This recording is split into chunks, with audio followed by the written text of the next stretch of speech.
38 ஆண்டு கால சேவையை நிறைவு செய்த காவல் உதவி ஆய்வாளர் கமலக்கண்ணனுக்கு உற்சாகமான பணி நிறைவு விழா.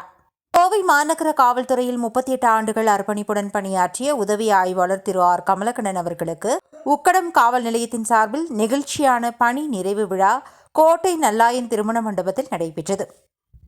இவ்விழாவிற்கு கோவை மாநகர காவல் துணை ஆணையர் திரு கார்த்திகேயன் அவர்கள் சிறப்பு விருந்தினராக கலந்து கொண்டு ஓய்வு பெற்ற அதிகாரியின் சிறப்பான சேவையை பாராட்டி கௌரவித்தார். அவருடன் உதவி ஆணையாளர் திரு முருகேசன், ஆய்வாளர்கள் திருமதி கோமதி, திரு பிரகாஷ், திரு அனந்த ஜோதி மற்றும் முன்னாள் இந்நாள் உதவி ஆய்வாளர்கள் என பலரும் கலந்து கொண்டு அவருக்கு தங்களது மரியாதையை செலுத்தினர். விழாவின் ஒரு பகுதியாக சமூக ஆர்வலர்கள் PH முபாரக் மற்றும் டிஸ்கோ காஜா ஆகியோர் ஓய்வு பெற்ற அதிகாரி கமலக்கண்ணன் அவர்களுக்கு பரிவட்டம் கட்டி மாலை அணிவித்து பொன்னாடை அணிவித்து மேலும் அவருக்கு தமிழ் திருக்குரான் வழங்கி தங்களது அன்பையும் மரியாதையையும் வெளிப்படுத்தினர். நடைபெற்ற இந்த நிகழ்ச்சியான விழாவில் திரு கமலக்கண்ணன் அவர்களின் நீண்ட கால சேவையை பாராட்டி அவருக்கு நினைவு பரிசுகள் மற்றும் கௌரவங்கள் வழங்கப்பட்டன.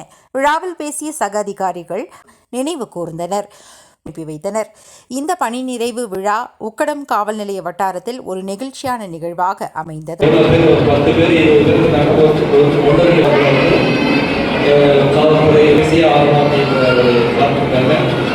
சாட்சியாக 2 குழந்தையை தந்தது. குழந்தைகள் படிப்பில் எனக்கு மீண்டும் ஒரு மரியாதையை கிடைத்தது.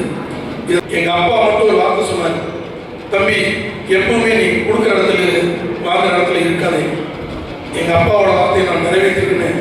குடும்பத்தோடு சிறப்புடன் வாழ எல்லாம் இறைவனை பிரார்த்தித்து விடைபெறுகிறேன். நன்றி, வணக்கம்.